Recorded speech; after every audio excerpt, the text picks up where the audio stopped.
Les problèmes d'environnement que nous avons aujourd'hui sont des conséquences de la mise en route de flux physiques de plus en plus importants qui ont été ceux d'une activité économique de plus en plus importante. Qu'est-ce que c'est que l'activité économique quand on regarde depuis la révolution industrielle? C'est produire en quantité croissante des tables, des chaises, des voitures, des maisons, des appareils, des pistolets à eau et des t-shirts. Et à chaque fois qu'on fait ça, on prend dans l'environnement des ressources, on les transforme et on obtient à la fois le produit de la transformation qui nous intéresse, la maison, le t-shirt, etc., et des sous-produits indésirables qui ne nous intéressent pas du tout et qui s'appellent la pollution. Et globalement, plus on transforme, c'est-à-dire plus on a une activité productive importante, plus on pollue, plus on rejette de substances dans l'air, dans l'eau, dans le sol, etc. Donc la croissance économique, c'est la croissance de la production. Et donc, c'est la croissance des rejets. Globalement, c'est tout à fait le cas. Si on regarde en particulier le rejet principal qui occupe mon activité professionnelle de façon centrale, c'est-à-dire la question des émissions de gaz à effet de serre, elles ont accompagné depuis un siècle et demi l'augmentation de la taille de l'économie de façon parfaitement corrélée. Alors, on va y revenir. Justement, puisqu'on entendait Sandrine Rousseau parler de la réforme des retraites, êtes-vous de ceux qui pensent que le débat sur les retraites occulte les vrais enjeux, et en particulier les enjeux liés aux thématiques qui vous sont chères, le climat, le réchauffement climatique? Alors, c'est amusant parce que, coïncidence du calendrier, j'ai vu passer hier une tribune de Jacques Attali dans Les Échos. Alors, je ne suis pas toujours d'accord avec ce que raconte Jacques Attali, mais là, en l'occurrence, j'ai trouvé qu'il posait une question qui était drôlement bien sentie. Parlant de la réforme des retraites, il a titré sa tribune « Mais que diable allait-il faire dans cette galère ?» Donc, en gros, il posait la question en disant « Pourquoi ça et pourquoi maintenant ?» Et je me pose exactement les deux mêmes questions. Pourquoi ce sujet et pourquoi maintenant? Il me semble qu'il y avait... Pourquoi ça vous semble incongru? Alors, il n'y avait aucune urgence à le faire maintenant plutôt que l'année prochaine ou dans 2 ans. D'accord. Là où je suis parfaitement en phase avec les gens qui disent on a un tout petit sujet avec la croissance, c'est que les prévisions de croissance sont absolument centrales dans les projections qu'on peut faire sur l'équilibre entre retraite et actifs. Or, les projections de croissance du Conseil d'orientation des retraites ne se réaliseront pas. Elles ne se réaliseront pas parce que ça fait déjà maintenant plus de 10 ans que l'Europe n'est plus en vraie croissance. D'accord, on a une croissance qui est un peu fictive. Bon. Qu'est-ce qui vous permet de dire que la croissance est fictive? Alors, j'y répondrai après. Je laisse la question en suspens. Bah, j'espère que vous me répondrez. Parce que c'est une question qu'on aborde assez souvent ici. Oui, j'y reviendrai après. En fait, la production vraie de l'Europe, depuis plus de 10 ans, elle est en décroissance. Alors, qu'est-ce que j'appelle la production vraie? Par exemple, la quantité de mètres carrés qu'on construit. Ça, c'est physique. Par exemple, la quantité de tonnes qu'on charge dans les camions.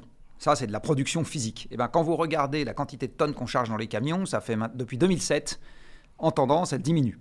Donc ça veut dire qu'en tendance, l'Europe produit de moins en moins de biens et transporte de moins en moins de biens physiques, mes fameux tables, chaises, t-shirts, etc. Tout ça en tonnage, donc en quantité physique, ça baisse depuis 15 ans.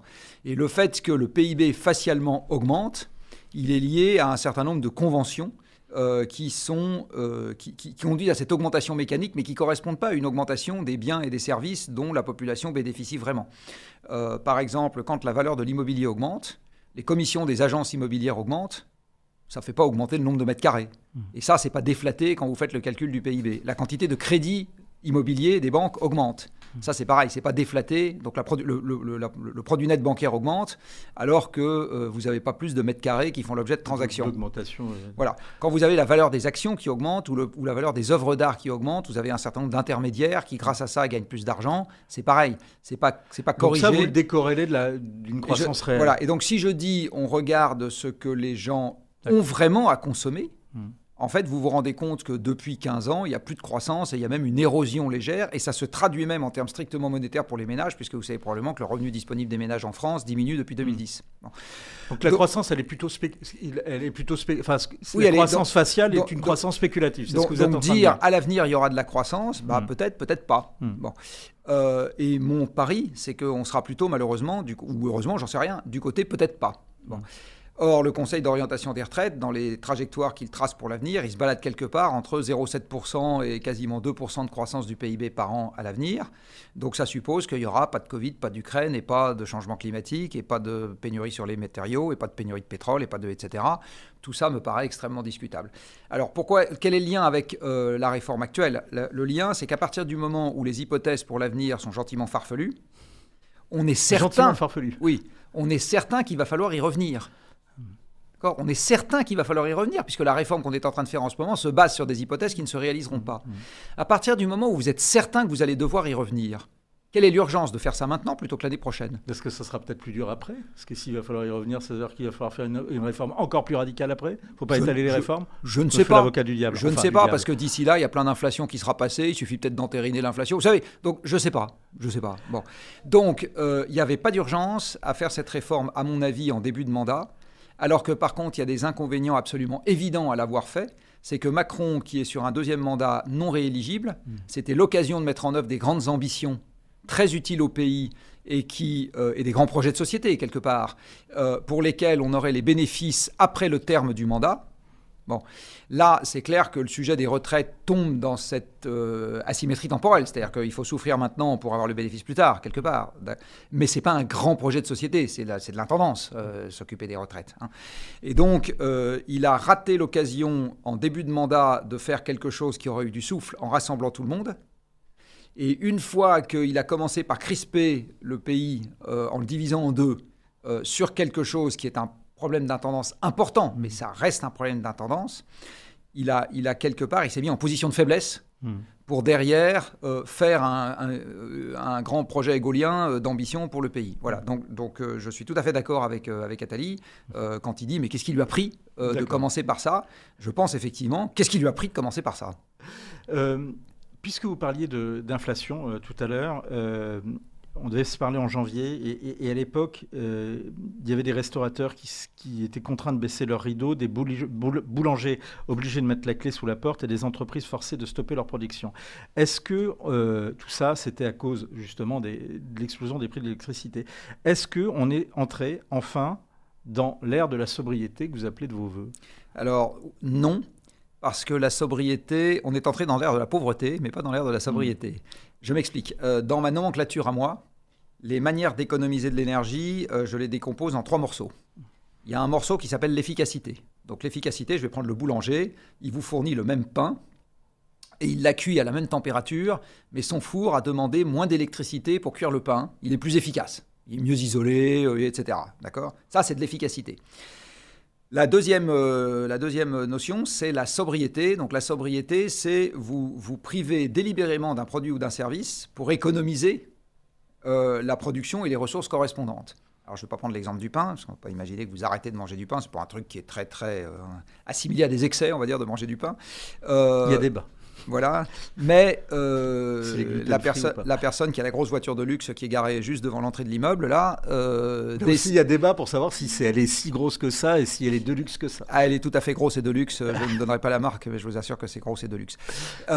Décide de ne plus utiliser sa voiture et de prendre un abonnement Vélib, délibérément, d'accord ? Ça, c'est de la sobriété. Bon. Quand le gilet jaune ne prend plus sa voiture parce qu'il n'a pas les moyens de payer son plein, ça, c'est pas de la sobriété, c'est de la pauvreté. D'accord ? Donc la sobriété et la pauvreté, c'est les mêmes gestes physiques. Je change de type de mode de vie, mais dans la sobriété, je l'ai choisi. Dans la pauvreté, je l'ai subi. Donc là, l'exemple que vous me donnez sur le boulanger, c'est quelque chose qui est subi, donc ça ne rentre pas dans la catégorie de la sobriété pour moi. Est-ce que le facteur prix, on le voit notamment justement avec les questions de facture d'électricité, et ça ne s'arrête pas, ça continue, on le voit. Est-ce que ça va faire naturellement le travail de réduction de consommation énergétique? Alors oui, mais d'une mauvaise manière. Il y a 3 façons, ou il y a 2 façons plus exactement, d'avoir une contrainte qui vous impose une baisse de votre consommation de quelque chose. Il y a la contrainte par les prix, le prix monte, vous ne pouvez plus le payer, vous en consommez moins. Et il y a la contrainte réglementaire, on vous demande, par voie de réglementaire, de moins consommer de quelque chose. Alors, je vais prendre l'exemple de l'énergie de chauffage. L'énergie de chauffage, l'option A, c'est le gaz et le fioul voient leur prix fortement monter, donc vous en consommez moins. Option B, on vous dit, vous devrez vous débarrasser de votre chaudière à gaz pour remplacer ça par un poêle à bois ou une pompe à chaleur. Et là, vous allez aussi consommer moins de gaz par la force des choses. Si vous prenez l'option réglementaire, vous avez la possibilité de planifier quelque chose. Parce que la réglementation, vous pouvez dire c'est à telle date, c'est à telle vitesse, c'est de telle manière, etc. Ça va bien avec une planification. Si vous prenez l'option prix, c'est plus difficile de planifier parce que si vous augmentez le prix du gaz, vous ne savez pas trop si le ménage en face, il va garder sa chaudière à gaz et baisser le thermostat, garder sa chaudière à gaz et couper le chauffage dans une pièce sur deux, garder sa chaudière à gaz, remplacer sa chaudière à gaz par un poêle, par une pompe à chaleur, par déménager. Enfin, vous ne savez pas trop ce qu'il va faire. Quand vous êtes dans la réglementation, en général, vous savez mieux ce qu'il va faire parce que vous lui imposez de faire des choses. Et donc, c'est mieux pour planifier et notamment pour planifier la production des alternatives qui va en face. Si vous attendez la hausse de prix, c'est quelque chose qui perd sur les deux tableaux parce que vous avez l'inconvénient de ne pas avoir planifié l'alternative puisque la hausse de prix, elle ne dit pas immédiatement quelle est l'alternative. Et en plus, vous perdez l'argent. Parce que, à la différence d'une hausse de prix qui arrive par la fiscalité, dont les Français ont horreur, comme chacun sait, quand la hausse de prix arrive par la hausse des prix de marché, globalement, c'est un appauvrissement du pays. Ça veut dire qu'on doit acheter plus cher les hydrocarbures aux pays exportateurs. Donc, c'est un transfert net d'argent de la France vers les autres pays. Alors, moi, je veux bien que les fonctionnaires français soient des abrutis qui font n'importe quoi avec notre argent, mais je préfère quand même donner mon argent à des fonctionnaires français qui vont le recirculer dans le pays, plutôt qu'à le donner à des fonctionnaires russes et saoudiens, dont je suis sûr qu'ils ne vont strictement rien en faire pour mon pays. Oui. Alors, un certain nombre, autre question d'actualité, il y a un certain nombre de centrales qui ont été à l'arrêt pour cause de maintenance, en particulier 4 des plus puissants et des plus récents réacteurs, ceux de Civaux, près de Poitiers, ceux de Chooz dans les Ardennes. Alors, en cause, c'était des fissures qui ont été détectées sur les tuyaux. Est-ce que, selon vous, le maintien de cet arrêt était nécessaire ou est-ce que là, on n'a pas péché par extrait de prudence, on aurait pu passer outre et histoire de passer l'hiver et y revenir après ? Eh bien, je vous avoue que je ne suis pas un grand spécialiste technique de la chose et j'ai entendu les deux sons de cloche. Dans son audition... Alors là, il faut prendre une décision dans ces cas-là. En l'occurrence, moi, je n'ai pas à prendre de décision, mais dans son audition à l'Assemblée nationale, dans le cadre d'une commission d'enquête sur la perte de souveraineté et d'indépendance énergétique de la France, le président de l'ASN a présenté... L'autorité de sûreté nucléaire. L'autorité de sûreté nucléaire, oui. A présenté cette décision comme étant parfaitement nécessaire et tout à fait assumée par l'ASN, nonobstant le fait que ça privait la France d'une production électrique importante et que ça a mis les comptes d'EDF dans une situation extrêmement dégradée. Et j'ai par ailleurs j'ai entendu des analyses de gens qui connaissent bien la métallurgie de ce genre d'installation, qui m'ont dit on aurait pu attendre les opérations de maintenance normales pour s'occuper du problème, c'était pas la peine de les arrêter en urgence. Donc moi, personnellement, je ne sais pas quoi penser. Il faudrait que j'y passe 2 mois à creuser le truc en détail. Ce que je sais, c'est qu'à l'avenir, il n'est pas exclu qu'on ait de plus en plus souvent à décider dans des situations dans lesquelles aucune décision n'est vraiment très confortable. Oui, c'est pour ça que je vous posais la question. Là, on a eu un exemple. Il y en aura probablement d'autres à l'avenir. Vous préférez toujours vivre à Fukushima plutôt que de vivre près d'une autoroute ? Alors, si vous voulez, en ce qui concerne mes poumons, sans hésiter une seconde, oui, bien sûr. Vous savez que la pollution aux particules fines tue des dizaines de milliers de gens chaque année en Europe. Des dizaines de milliers de gens chaque année. Fukushima n'a pas tué une personne à cause du surplus de rayonnement relâché dans l'environnement. Merci Jean-Marc Volcovici pour ces premières réponses. Il y a une semaine, Louis Gallois était l'invité de cette émission. Nous lui avons demandé ce qu'il pensait d'un mouvement d'étudiants. Je vous pose la question parce que ce mouvement d'étudiants, on le trouve aussi bien à Polytechnique, dont vous avez été un étudiant, à l'agro ou bien aux arts et métiers, avec des ingénieurs qui sont favorables à la décroissance. Quand on lui a posé la question, voici ce qu'il nous a répondu. Du côté des écoles d'ingénieurs, je leur dis la décroissance, c'est l'augmentation des inégalités, parce que quand le gâteau est plus petit, c'est plus difficile de le partager. C'est l'impossibilité de financer l'amélioration des services publics, la santé, l'éducation, de financer la transition énergétique. Je pense que la décroissance serait une catastrophe. Puis en plus, donner à un pays comme objectif de diminuer, ça me paraît absolument aberrant sur le plan même, j'allais dire, moral. Alors, est-ce que la décroissance serait une catastrophe pour vous ? Et est-ce que la croissance, comme le dit Louis Gallois, est nécessaire pour financer la transition énergétique ? Alors, pour financer la transition énergétique, je ne sais pas, mais Louis Gallois a parfaitement raison de souligner que la croissance a permis l'augmentation d'un certain nombre de choses qui aujourd'hui nous semblent parfaitement sympathiques. Effectivement, la redistribution via l'impôt est quelque chose qui a fortement augmenté à cause de la croissance. La croissance nous a effectivement amené l'enseignement, l'hôpital et tout un tas d'autres choses. Malheureusement, là où je m'écarte de son analyse, c'est que je crois, moi, que ça nous plaise ou que ça ne nous plaise pas, que la décroissance, on ne va pas y couper. Parce que ce qui a permis la croissance... Mais vous la souhaitez ? C'est même pas le sujet pour moi. Est-ce que je souhaite vieillir ? Non. Absolument pas. Est-ce que je vieillis ? Oui, c'est un fait. Donc, c'est-à-dire que la décroissance, pour vous semble inéluctable ? Oui, elle est inexorable pour moi. Elle est aussi inexorable que le fait que je vieillisse, et aussi sympathique ou peu sympathique, selon la façon qu'on va avoir de le gérer.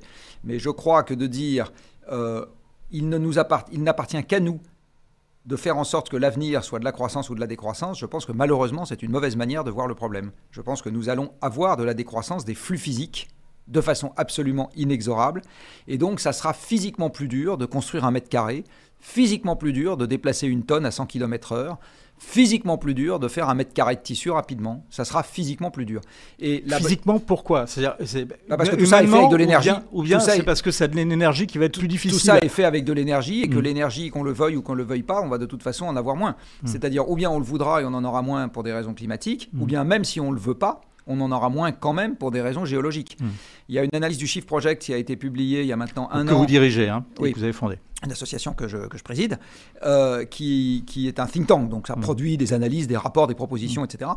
Et il y a un an, on a publié une analyse très exhaustive des possibilités d'approvisionnement en pétrole de l'Europe jusqu'en 2050. Alors en fait, le travail qu'on a fait, c'est qu'on a regardé la quantité de pétrole qui sortirait du sol, du sous-sol plus exactement, des 16 premiers fournisseurs de l'Europe d'ici à 2050.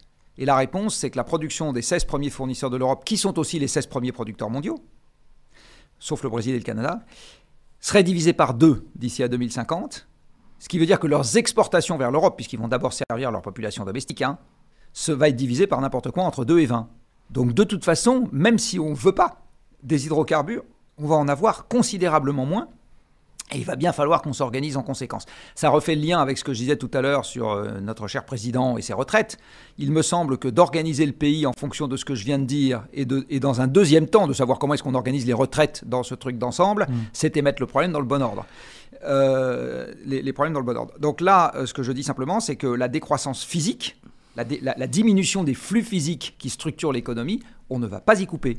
Et donc la bonne question, c'est... Comment est-ce qu'on s'organise en conséquence ? Et le mouvement des jeunes ingénieurs aujourd'hui, dans les écoles, je ne sais pas tant s'il est de souhaiter la misère du monde ou de souhaiter qu'on prenne acte des réalités du monde et qu'enfin, on fasse des efforts pour faire en sorte de gérer le monde tel qu'il va être et non pas tel qu'on aimerait qu'il soit. Est-ce que la démondialisation pourrait justement conduire à une sobriété dans un certain nombre de domaines, notamment dans celui de l'alimentation qui vous est cher ? Aujourd'hui, on a du bœuf argentin, du mouton néo-zélandais, on voyage. Alors là, pour le coup, il faudrait l'organiser. Alors d'abord, la démondialisation, elle est déjà un tout petit peu en route. Depuis 2008, la part du commerce international dans le PIB a déjà perdu, alors je vais vous dire un truc de mémoire, elle a déjà dû perdre 10%. C'est-à-dire qu'en 1970, sauf erreur de ma part, les échanges internationaux représentaient 25% du PIB mondial.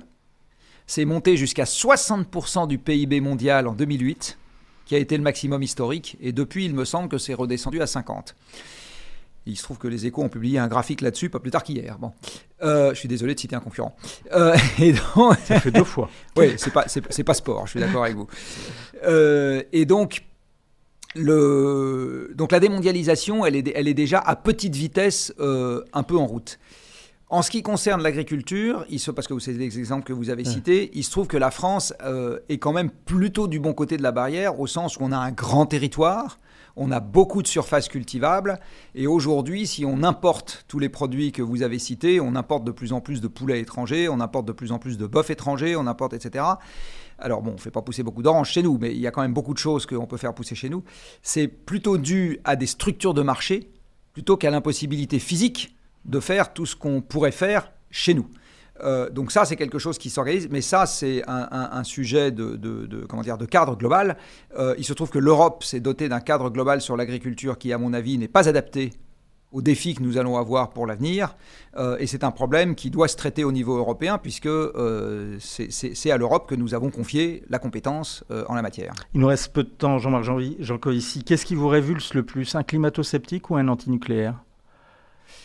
Un indifférent à la question m'ennuie encore plus. C'est-à-dire qu'aujourd'hui, je suis beaucoup plus inquiet de l'existence d'une classe politique et d'une classe dirigeante économique qui n'a pas l'air de réaliser dans quel monde on va vivre que d'un anti-nucléaire ou d'un climato-sceptique. Est-ce que vous demandez toujours au gouvernement de vous accorder 3 heures pour une explication 20 heures. Oui, 20 heures, oui. 3 heures pour Emmanuel Macron. Oui, 3 heures. Est-ce que vous êtes capable de faire un prix à 1 heure, comme vous l'avez fait? Est-ce que vous devenez expert comptable en 30 minutes? Non. Donc à partir du moment où il y a un sujet vraiment important, qui est vraiment structurant, j'insiste, pour l'avenir du pays, il me semble que ça vaut bien 3 heures. Que répondez-vous à ceux qui pensent que le renouvelable est plus sûr que le nucléaire? Que c'est faux. Vous avez alors ça dépend de ce qu'on appelle sur quel plan. Ça dépend sur quel plan.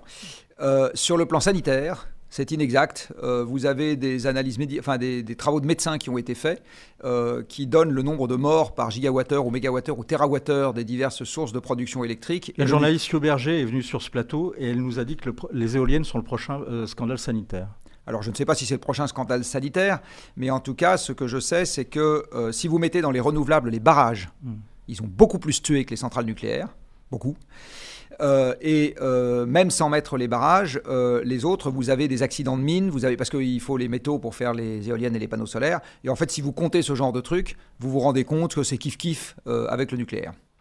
La raison pour laquelle on a fermé Fessenheim, c'est pour montrer à EDF qui est le chef. C'est, dites-vous, à nos confrères de Marianne, ce que vous a confié le délégué interministériel à la fermeture de Fessenheim, Absolument. Francis Roll-Tanguy. Vous confirmez qu'il vous a bien dit ça? Oui. C'était pour montrer à EDF qui était le chef et pas pour des questions environnementales. Alors, c'était peut-être aussi pour des questions environnementales invoquées, je ne sais pas, mais en tout cas, je vous confirme que j'ai bien entendu ça dans le bureau de M. Roll-Tanguy, oui. Jean-Marc Jancovici, Le Monde sans fin, avec Christophe Blain. C'est aux éditions d'Argo. Il n'y a aucun erratum de l'éditeur, je tiens à le préciser. C'est absolument passionnant, ça vaut son prix et c'est vraiment captivant. On ne le quitte pas, ça pose des problèmes sociaux dans son entourage parce que vous passez votre week-end avec la BD, mais ça vaut le coup. C'est donc aux éditions d'Argo. Merci beaucoup Jean-Marc Jancovici.